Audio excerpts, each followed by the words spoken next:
batting as opposed to fielding? No, I think either or. You're going to have to expect that it's going to be quite hostile, but it's not going to surprise you, But no. Don't get overawed with the build-up. The build-up will be a lot bigger than actually what it is. So red ball, 20, just deliver your skill and don't get too upset with headlines. The Australians aren't going to give you much credit. They will completely write the England team off. Use that as a motivation. Use that as a positive. Look down at the Australian side and say, yeah, they look pretty strong, but they're not a great team. They are beatable. Right, safe journeys to both of you. Lovely. Thank you. See you out there, Cheers, Phil. chaps, old boy. See you out there, Mike. What beach are we going to go on? No, there isn't a beach up in Brisbane, we'll have to wait. Gold Coast. We'll go up Gold Coast. Oh, should we? Go to the jungle. Yeah, you're a champion there, aren't you? Excellent. You're just annoying me and everybody listening at the moment. This programme will be available... What factor, Phil? Shut up, both of you. 50. Let's lose their microphones. This programme will be available to download as a podcast shortly from the 5 Live website and your usual podcast app. And, of course, the Ashes start next week. Our coverage starts on Wednesday evening on 5 Live Sports Extra with Ashes Night, so a chance for you to hear various Ashes documentaries in the run-up to the first test. Play gets underway at midnight on Thursday morning on Sports Extra, the BBC Sport website and app. Flintoff, Savage and the Ping Pong Guy is after the latest BBC News. More live Premier League football than anyone else. This is BBC 5 Live. The Brexit Secretary David Davis says Parliament will get a vote on the final deal before the UK leaves the EU. He told MPs the agreement with Brussels will only hold if it's approved at Westminster. Here's our political correspondent Matt Cole. It was put to him, hang on, what happens if we reject this bill, which includes all the details of withdrawal? Do we still leave the European Union anyway without a deal? The one-word answer from David Davis was yes. It's what Chris Leslie, the Labour backbencher, described as a sham-off because it doesn't allow MPs to actually shape the deal with the EU itself. Labour says it's a significant climb down. The ex-boyfriend of reality TV star Fern McCann has been found guilty of carrying out an acid attack in London. 22 people were injured when 25-year-old Arthur Collins threw a corrosive substance in a packed club in Dalston. Phoebe Georgiou was hurt. The mental scarring's the worst. I've been in therapy like twice a week ever since then because dealing with like everyday life has been really hard. Like always thinking, oh, when's the next attack? When's the next person going to throw something or do anything? So that's been the hardest, especially in busy crowds. I can't really deal with it. I've been dealing with really bad anxiety and sleep paralysis. The BBC investigations found American-backed forces allowed 250 Islamic State fighters to escape from the Syrian city of Raqqa before it was recaptured last month. The men were among 4,000 people who fled shortly before it fell. Rescuers are searching for survivors of a strong earthquake that's killed more than 400 people on Iran's border with Iraq. Thousands more have been injured. The sixth woman has accused the former US President George Bush Sr. of touching her inappropriately. She says it happened when she was 16 and was having a photo taken with him. A spokesman for Mr. Bush says he's apologised for any offence caused. There are calls for a zoo near Aberystwyth to be closed down after 2 of its lynx died in the last week. The first, Lilith, was controversially shot dead after escaping. A second was asphyxiated in what Both Wild Animal Kingdom describes as a handling error. Let's go to the ATP tennis. Rafael Nadal against David Goffin. Russell Fuller. Nadal has saved 4 match points. Goffin really should have taken the first, and we're into a second set tie-break, which Nadal, who is now struggling with his knee problem, needs to win to keep the match alive. 2 points all. Sports Extra if you want to listen to that. And Italy have failed to qualify for the World Cup for the first time since 1958 after it finished goalless at the San Siro. Sweden's first leg 1-goal advantage means they go to Russia next year. BBC 5 Live. This weekend, Fighting Talk is back on tour. Have you ever watched Wimbledon and got, I'll tell you one thing about Andy Murray, he looks like he's having great crack. Oh, dreading this. Yeah. This might be followed just if you're listening by boo. My panel will be going head-to-head to win points for punditry in front of a live audience at Hull City Hall. I was coming on a sub, there was a throw-in to be taken, and before the throw-in got taken, I got sent off. Fighting Talk is back on tour. Saturday morning from 11 on BBC 5 Live.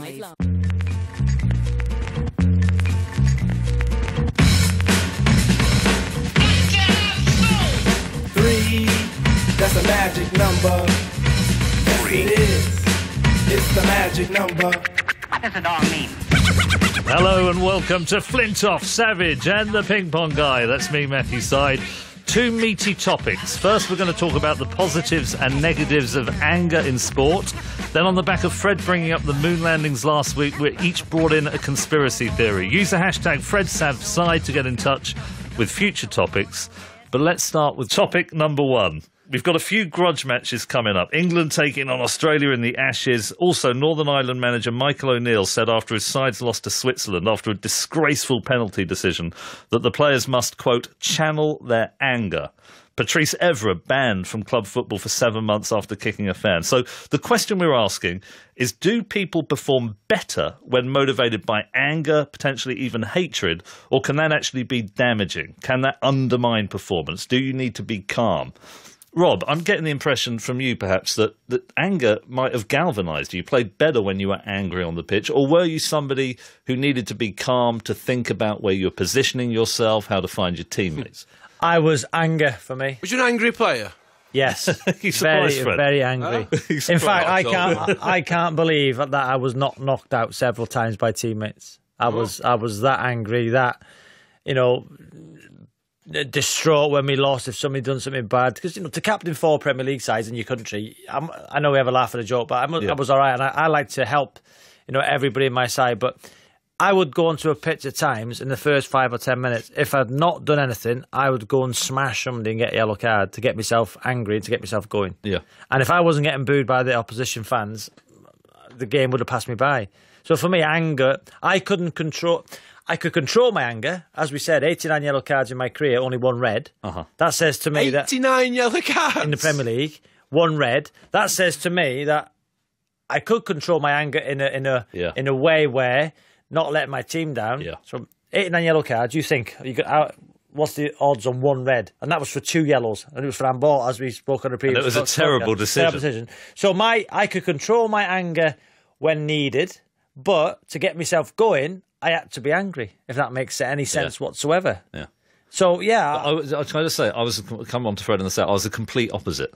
There was a Belgian table tennis player called Thierry Cabrera. Huge guy. Yeah, Thierry. Massive, tall. You know, he looked a bit like Fred, but he had his Fred with a Brian May wig. He had this long sort of afro. And he was a nasty bit of work. He would come up before the match and he would insult me and insult my parents. He would needle. Yeah, it was horrible. He'd needle you. He was a sledger. And I used to detest him. I hated him. I don't hate many people, but I hated Thierry Cabrera. And he used to play these soft topspins, and I needed to be able to slice and keep patient. But I would want to try and win the point too quickly because I was so upset and riled, and I would attack and I would attack and I would lose. And I had to learn to control the anger, to control the temper. I don't know if I mentioned in the last run that Pete Sampras, he was interviewed after winning Wimbledon against Andre Agassi in '99. And he was asked in the press conference, what was going through your mind when you served the ace that won you Wimbledon? And he said, nothing was going through my mind. Zen-like calm. And then that was how I would think strategically. When I was calm, not angry. And, you know, you look at Zidane, he was wound up, wasn't he? And he headbutted that guy. He'd lost his mind. And I think anger can be a real underminer of performance.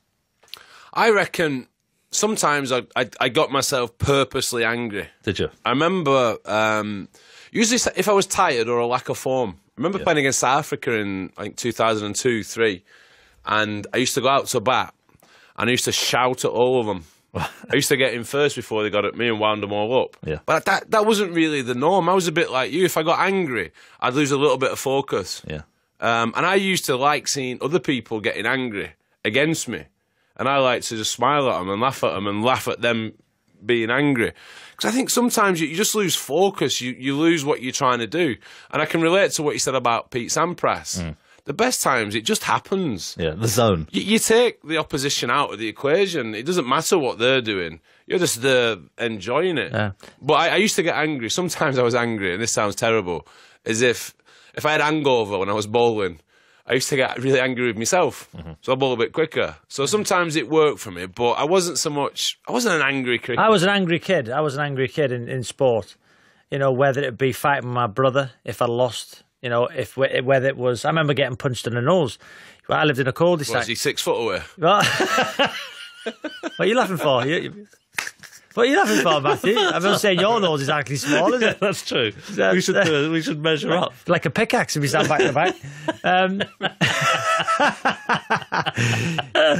5 doors away, we were playing Conkers. Remember Conkers? What a game Conkers was. And I got beat or something, and I said something to the guy, or I won, and he punched me on the nose. His name was Eddie. Eddie, never forget it. Eddie punched me in the nose. I was crying my ears out. Yeah. You know, but I was an angry. I used to flip the board, Monopoly board up at Christmas if I lost. You're a bad loser. Bad loser. Yeah, I can't stand losing. Bad loser. But that, I suppose, is that angry? Is it anger? I broke my brother's nose. What? When we were kids. Did you? It was playing cricket in the path. We weren't allowed to because it used to bang on the fence. But my mum and dad had gone to Asda. Yeah. So me and my brother had been left at home. So we got to bin out and we played cricket in the path. And what we used to do, we used to water the path. And then so the ball went really fast. And we used to play test matches, England v the West Indies and all this. And he got me out. You used to water the path? We used to put water on the path, on the flags. On the flags, all right. So it'd be faster. So we did that, and then he got me out, he bowled me. It might have been caught behind. If you nick it behind, you're out. Yeah. And it's the garage door. I hate being out. I hate it. Yeah. Even now, I hate being out. And I said that I practiced playing my shot afterwards and the bat flipped out my hand. But I threw my bat when he got me out. And then he was going towards him. It was like spiralling towards my brother. And he was facing the other way. And I shouted, "Chris!" He turned round. And then the bat hit him flush on the nose. And his nose just burst. And there's blood everywhere. And then my mum and dad are at Asda. So there's me and my brother. So we had to get my mate Martin, who I've mentioned before, his mum and dad involved. So I was sat there, my brother's nose is bleeding, he's upset. And I'm just dreading the fact that my mum and dad are going to come home anytime soon. And then my brother got taken to hospital. I broke his nose. Oh, my God. It was awful. What happened later in life when, in your professional career, if things were going wrong? Did you get angry? And if you did it influence your teammates? Was a team more cohesive if everyone was angry about the opposition? Was that a unifying force? You got to be competitive. There's a difference between competitive and angry. You know, I'd do anything to try and win, don't get me wrong, but I didn't have to be angry. Yeah. That's interesting. And I remember when I was young, when I was about 19, 20, I was playing a second team game for Lancashire at Bradford Park Avenue against Yorkshire. I got 38, and Gareth Batty got me out, the off-spinner, in the second team. I got caught mid-on, I was playing well. I came off, I threw my kit everywhere, and then just punched out and punched the wall. And I was sat on the toilet, and I had my head in my hands, and I could feel an egg on the back of my hands. Wow. And I thought, my hand's knackered here. And I broke my hand. I had to have my hand pinned. So after that, I never really did anything like that again. I used to get some lads, they'd get out and they'd throw the kit everywhere, they'd shout and they'd swear. It doesn't help the team. You're out, mate. If you want to do that, do it in the back room. I used to like the opposition getting angry. You know, I made them angry because I was a bit of a clown idiot on the football pitch, you know, with... Was you? Yeah. You sure? Yeah. You know, the way I was. And I used to like the opposition getting angry against me. And then I don't know how many people got a red card award against me because I used to wind them up and get them angry. And the difference was with me that, as I've alluded to, I knew where the line was. Yeah. My anger, I could control my anger. If you had one yellow card, you would be much more judicious in the way you tackled. Yeah. And, yeah. The first one I always thought was a free one. Yeah. Not a free one because you're going to get a yellow card, but my tackles were never really red card offences. They were always yellow, so I knew I've got a free one early on to get myself going, and then curb my anger in terms of on the edge. Yeah. And that's how I got through, and I loved people getting angry against me. Joe, it's interesting hearing you talk about cricket as a youngster. Did you have all of these different special rules? Like we had, if you edged it behind... Hit the garage door. And it hit the wall of the patio, then you're out. Did you smash any windows? And if you hit the ball and it bounced, then did you do one hand, one bounce? If it bounced No, you don't like that. Don't like that. I used to play tennis in the cul-de-sac. Used to get the chalk. When Wimbledon was on, used to get the chalk and draw a court on the road in the cul-de-sac. Cricket, we used to have the gardens. So in the cul-de-sac, there was like 8 hours in the cul-de-sac. We lived in the cul-de-sac. I'm not mentioned it. You know, the gardens. The story's the cul-de-sac. It's going nowhere. Yeah.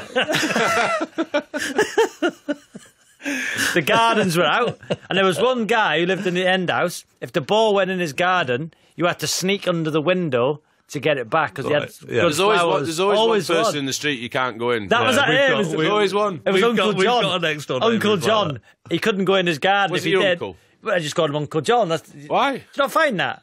When you're growing up, you call him Auntie John, Uncle John, no? Or whatever the names were. It might have been Mike and Stephanie, I don't know. How many uncles have you got? Growing up. I'll be honest with you. My mum and dad's close friends, you call them uncle sometimes, or auntie. Yeah, there are close friends. But he's not really that close if you can't go in his garden to get the ball. I wouldn't be calling him uncle. I'd be calling him Knobhead John. I was allowed in the garden. There was always one, wasn't there? Yeah. We've got one now. Yeah, we've got a garden. It's a small garden, not like yours, that backs onto a number of different gardens. In fact, we're enclosed all the way around, but there are some neighbours to our left who are an absolute nightmare. If the ball, if Teddy hits one off the frame of the rack and gets 20p for it, and he goes in the garden, how much the ball costs more than 20p? Exactly. Was there like a weird house on your street as well that you don't go into the garden? Oh yeah, there was. There was a guy on the street. He was a nice man, but he was eccentric, and he had all of these weird sort of idiosyncrasies. I think he was quite ill at the end, but no one went anywhere near. Why are you smiling? No, it's not funny. But if the ball went in that goal, we just stopped at that point. We'd either get another ball. And the other thing is, you ran out of balls. So we played cricket with a tennis ball. Did you play with a tennis ball? Yeah. And they were expensive, so we were using terrible, old, crummy. They're better like that, though. When you skip on it and you tape them up. Did you ever do knock and run on that person? Yeah, I did. Knock and run. Used to play that. Knock and run. What else? Kirby. Kick can. What was kick can? Kick can, you put the ball in the street, and then if you're on, you boot the ball down the street, and then while they're fetching it, everyone hides. Hide and seek? Yeah, but it's like hide and seek with a twist. You got a football, so the football's then placed in the middle of the street, and then while you're going off to look for people, someone can go and boot the ball off, and you've got to go and get it again. Right. We called it the knock thing, knock down ginger. You didn't call it that. Did you ever talk about Freddie? Knock down the ginger. Did you ever do garden hopping? He'd tough to knock down him, wouldn't he? Knock down the ginger. That's what that boxer did to him. That boxer played that. What was he called? Knock down the ginger. Oh, you're doing that. Knock down the ginger. First time. Did you ever do garden hopping? Yeah. Where you go into your back garden, then you get into the next person's garden, then you'd be going from garden to garden. You end up somewhere completely unexpected. Foxes and hounds? Foxes and hounds? Yeah. It's a pub. No, it was hide and seek. So hide and seek. So whoever was looking for you, you could say foxes and hounds, and when you were hiding, you had to go, woo, like a hound. Do that again, Rob. What did you do? Like a hound. Ooh. That's what it was. I was better than your singing practice. So, foxes and hounds. Just rewinding, though, to the sport issue of performance. So just to throw in a bit of neuroscience. Have you heard of the amygdala? This is like a part of the brain. It's an almond-shaped piece of the brain. I never thought I'd say this. Can I hear more from you, Rob? Amygdala. An almond. Foxes and hounds. Carry on. So the amygdala, you know, like the brain is made up of lots of different bits. You know, the prefrontal cortex, the basal ganglia. Oh, you don't have to tell us, Matthew. Yeah, you know that. Patronise me. The amygdala is a really ancient part of the brain. We share it with reptiles and other mammals. And if you go in a brain scanner and you're angry, the amygdala lights up. You've heard of the fight, flight, freeze response. Yeah. When you're confronted by danger. And anger, it kind of bypasses all of the kind of rational parts of the brain and it triggers behaviour. That's what happens when the red mist descends. You're not thinking, are you? When you headbutt somebody, when you punch them, you're not sort of rationally thinking, is this the right thing to do under these circumstances? You're just acting on instinct. And we need to do that sometimes because we're in situations where we need to act fast. But I think in a sports context, that kind of anger, I don't think it's strategic enough. No. Because you need to be thinking clearly. And I wonder whether, Rob, you were not really angry. You were using it as energy. You still knew where the line was. I don't think that's real anger. Right. I thought, I was angry when I played. I was an angry man. I had 2 fights. We spoke this from previous podcasts. 2 fights with teammates in the dressing room. Wow. No, and I'm surprised that if you asked a lot of my teammates, I'm sure they would have said, they would love to have knocked me out. And I'm surprised I haven't been knocked out more often when I was. We all are, Rob. To be honest. When I played, we got close to it. In this podcast. What about the coaches, by the way? If you had a coach who lost his rag with you or with a teammate, and he wasn't trying to help you to develop, but he had just completely lost the plot. Well, he's a gaffer, wasn't he? You would put up with gaffer, that. That's a way of... For me, he was the gaffer. Yeah, he was the gaffer. Whether you believed, you thought he was right or not, he was the manager.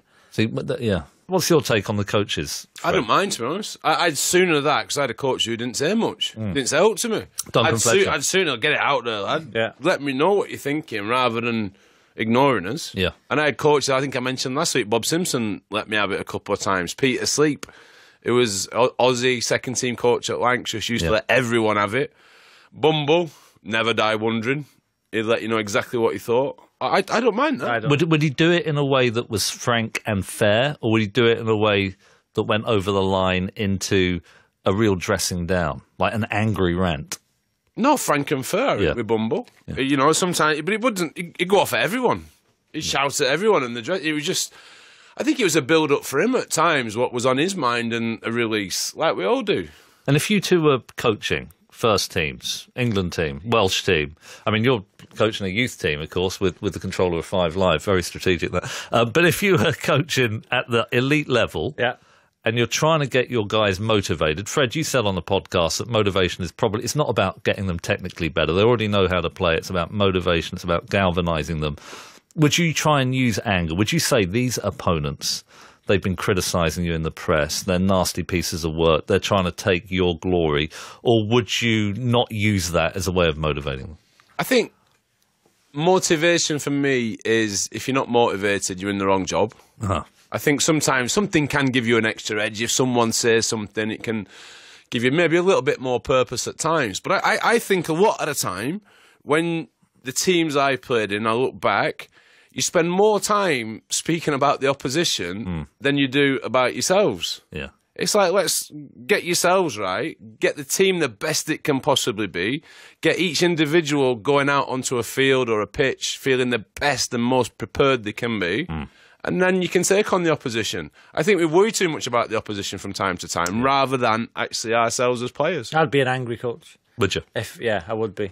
I would be. You know, within my under-12 side, obviously you can't get angry because it's about development, enjoying it. The higher up you go, you know, I think my frustration, my anger would be, I think I'd be an angry manager. Taking it away from sport briefly, what is it in real life that makes you angry? Is there anything that brings the red mist down for either of you? Not irritated, not indignant, angry. I'll give you one that really angers me. Is, you know, you've got great footballers, Wayne Rooney. Great footballer. Yeah, or good footballers. People who have achieved amazing things from very poor backgrounds and have to work hard in a tough competitive environment. They get to the top and then they get ridiculed because they don't answer in an articulate way in a press conference. Oh, they're thick. That makes you angry. That makes me really angry, particularly when it's private school, educated people who have had every advantage in life, who start going after these footballers who have come through incredible disadvantage to make the top. I think that is a massive cultural problem. It's a kind of working class prejudice. I don't get angry about much. I get incredibly angry about that. I get angry when I'm working. So I'm at work. My wife will ring me. Oh, here we go. My wife will ring me and say, these kids are driving me mad. You've got to talk to them. So I'm at work. I'm at work, trying my best. And then your wife will phone you up and say, these kids are driving me mad today. You've got to talk to them. So I'll speak to them. And then I'll get another phone call. I'll get another phone call saying the kids are still playing up. So when I get home, I've had a long day at work.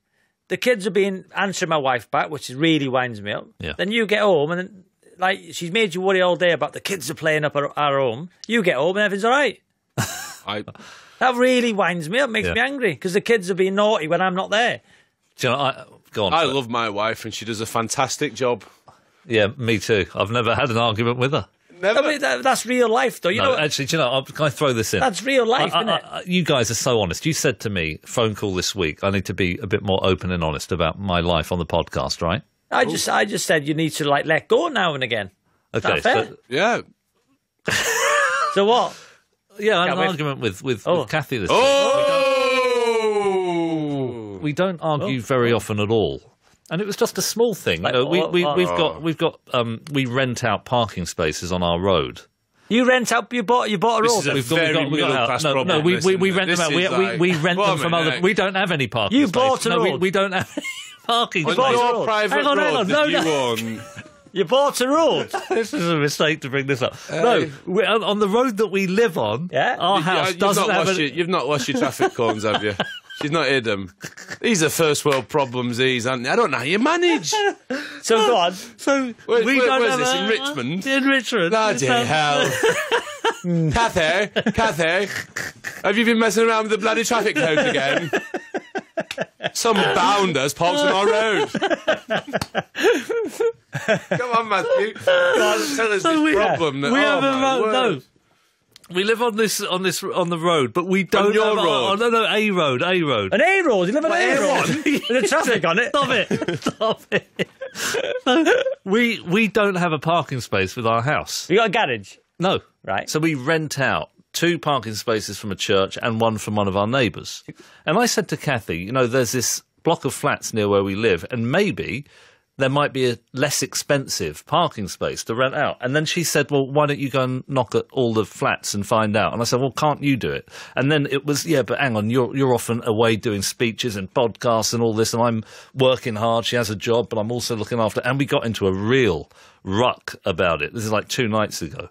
And, Frank, I don't think we've quite resolved it yet. Can I ask? You say you've not resolved it. How much of a problem is this? In your lives, is it like what, the parking space? Yeah, the parking. No, issue. it's not a big deal, but it kind of was a trigger to have a bit of a discussion about how much time I was spending with the kids, how much time she's spending with the kids. So I'm kind of relating to what you're saying, Rob. You're working, and part of your bandwidth wherever you are is what are the children up to? How can I make sure that they're doing the right things at the right time? But it is difficult. Yeah, and I think also it's easy to underestimate the amount that one's wife or partner is putting into the kids every day. Every day. When you're away. I agree. We've talked about this. We're not going to go back to a previous podcast, but my wife with the kids is unbelievable, as yours is, and as yours is, Andrew's is, Fred's is. Fred's? Who am I? Fredgie. I'm getting to know you better. I cannot imagine, I may be completely wrong, that there's anything in ordinary life that gets you angry, because you're pretty phlegmatic guy. No, go on. Is that wrong? Am I wrong? Have you broken anyone else's nose? No, do you know what? Like, big things don't really get me angry. It's just little things sometimes. I'm quite defensive. Not defensive, but if someone attacks me, I defend myself. Yeah. And that goes for anything. So it can just come out any time. I got angry this week. In the musical, I got angry. Go on. I got really angry. Why? Because I forgot a line. And I had a big pause and then blurted it out. And then I was so angry when I came off. It was the closest I'd felt to getting out. In years, really? I got really angry. I get angry if I don't sleep. I need my sleep. Yeah. I'm a bit of I get manky. How many hours do you normally get? I need 8+. Wow. If I don't get 8+, I'm a mess. I need 9, 10. 10 hours? Yeah, I go to bed at 9, 9:30 every night, get up at 8. How come you're on Twitter at 7 then? Yeah, I wake up in bed. I'll have an hour. I'll go to the gym at 8:30. Wake up in bed? That's not 10 hours of sleep. Really, Rob? You wake up in bed? Fucking heck. You're weird. But there's nothing like trivial that will get you. Forget a line, you get angry. But it's not like you wouldn't. The red mist doesn't descend if you lose the remote control or if. No. Do you know what? Do you know what gets me sometimes is at home? Is like I'll ask the missus where are the keys. Yep. And she'll say they're in my bag. I said, well, can I have them? And she said, no, my bag's here. And then I find myself looking around house for something which. It's nothing to do with me. I've not had them. It's nothing to do with me. You know where they are, but you're still making me look. Yeah. I wouldn't say I get a red mist. I get annoyed. Yeah. It's not a deal breaker. No. Thank you for listening. You can download the podcast for extended versions of all the topics we covered on this week's show at the 5 Live website and all the usual podcast places. Also, all the shows we've ever done to date are available to download there. Please use the hashtag FredSavSide to get in touch through the week. If you could leave a review on iTunes and give us a rating, that would be great. We'll be back next week at the same time. For now, from all of us, goodbye. Thank you, Matthew. Coming up with us tonight, the government backs down and offers MPs a chance to vote on the detail of the final Brexit deal. What do you make of that? 08085 909 693 to get in touch tonight. One of Britain's leading gymnasts tells us there's a culture of bullying and fear within their sport. So we'll have the latest on that for you. And Italy failed to qualify for the World Cup for the first time in yonks. And Mina Rizuki's gutted about it, and you'll hear her soon. First for news and more live Premier League football than anyone else. This is BBC 5 Live. Good evening, 10:30 on Monday night. Phil Williams here with you on 5 Live. This is the late news hour. The main news on 5 Live, MPs will get a vote on Brexit. And in sport, Italy miss out on the World Cup for only the second time in their history. This is BBC 5 Live. Start you off with the latest BBC News on 5 Live and Joe Hornby. The government says MPs will get a vote on the final deal before the UK leaves the EU. But Brexit Secretary David Davis says that even if Parliament votes against, it won't stop Britain's withdrawal. The ex-boyfriend of reality TV star Fern McCann has been found guilty of carrying out an acid attack in an East London nightclub. Arthur Collins, who's 25, injured 22 people. 16 suffered serious burns. The Northern Ireland Secretary James Brockenshire says the first instalment of extra money negotiated by the DUP in the deal to support Theresa May's government will be released before April. £50 million will be available through a Northern Ireland budget. And more than 3,000 people have signed a petition demanding the closure of a zoo near Aberystwyth after a second lynx died there. Last week, one escaped from Borth Wild Animal Kingdom and was shot. This week, the park said a terrible handling error led to the death of another. Shabnam Yunus-Jewel has the sport. Thank you. Good evening. Italy have failed to qualify for a World Cup for the first time since 1958 after it finished goalless at the San Siro. Sweden's first leg one-goal advantage means they go to Russia next year. It's understood Watford have rejected an approach from Everton for their manager Marco Silva. He's believed to have been top of their list to replace Ronald Koeman. World number one, Rafael Nadal has taken his opening match at the ATP Finals against David Goffin into a deciding set. Catherine Whitaker is watching at the O2 in London. Yes, and it's 3-1 to Goffin in the decider, and he has actually another break point which would take us to 4-1. 2 hours and 17 minutes on the clock in this, and I think every single one of them has been thrilling. Nadal has already saved 4 match points. In fact, as you can hear the roar of the crowd, he now trails by a double break in the decider. A mountain to climb now for the world number one. And commentary continues over on 5 Live Sports Extra. And the retired Commonwealth champion Dan Keatings has told BBC Sport he experienced bullying and discrimination throughout his time as a British gymnast. It follows claims by a group of coaches that appalling leadership within the national governing body led to a culture of fear in the sport. British Gymnastics denied the allegations.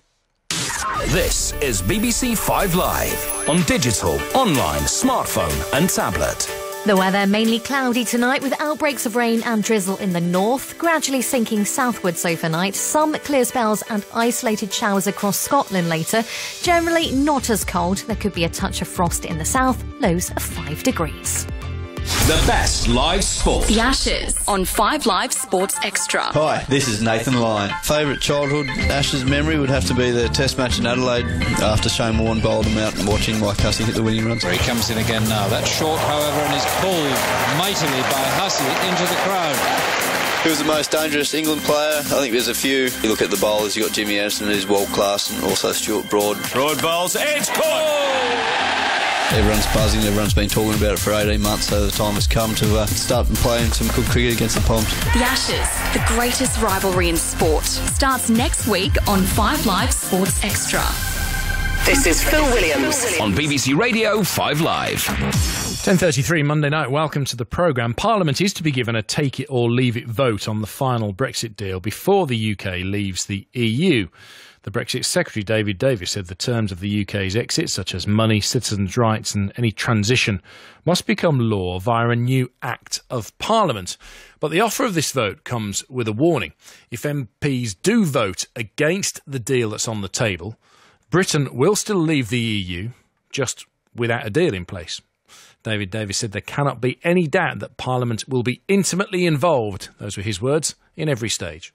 I can now confirm that once we've reached an agreement, we'll bring forward a specific piece of primary legislation to implement that agreement. This will be known as a Withdrawal Agreement and Implementation Bill. This confirms that the major policies set out in the Withdrawal Agreement will be directly implemented into UK law by primary legislation.